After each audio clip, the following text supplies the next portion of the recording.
So a couple of things that great leaders have. They have humility to understand themselves.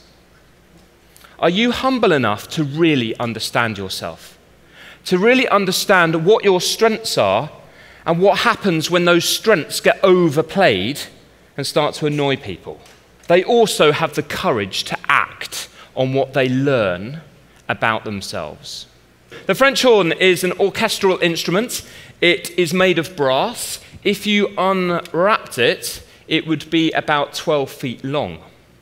The Guinness Book of Records says that this instrument is the hardest instrument in the world to play. I want you to imagine you're in a concert hall, and on walks an orchestra, and there are 9 French horns. And the beginning of Mahler 3 starts with the 9 French horns belting out a great theme to kick the symphony off. They are on their own. And they all play it in unison together. Because it's the easiest instrument to make a mistake on, because it's the hardest instrument to play, it's a bit of a high-risk strategy, this opening. Because they're like, shall I just pitch it carefully and just get it right? Or shall I think, what the heck, let's go for it? And when there's all 9 of them, the risk of one person missing a note is really, really high. Professional musicians, in particular in the symphony orchestra, have that choice every day. How much do they go for it? How much do they hold back just to get perfect? Leadership is so important.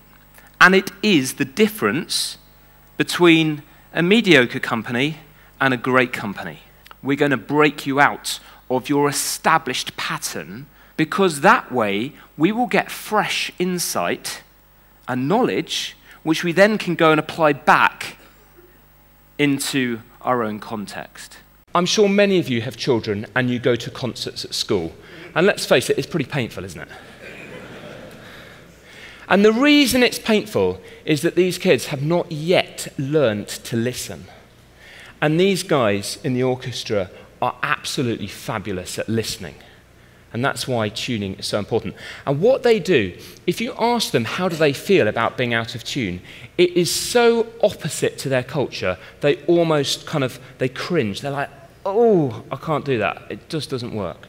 So my challenge to you today is, how do you tune in your team? What is your concert A? Who is your oboe?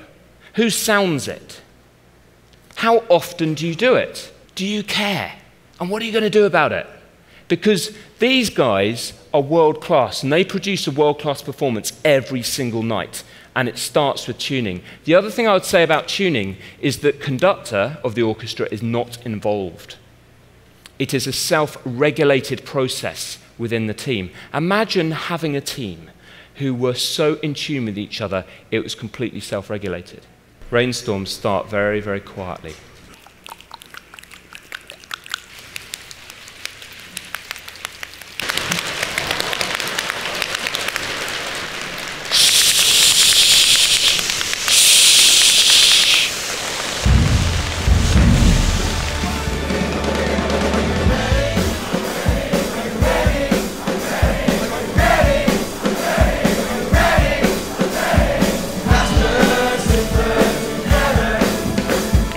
We want you to do what you're being asked to do in your business, to take ownership, to make a decision to go for it, to empower, to inspire each other. Something special, something collective and powerful can happen.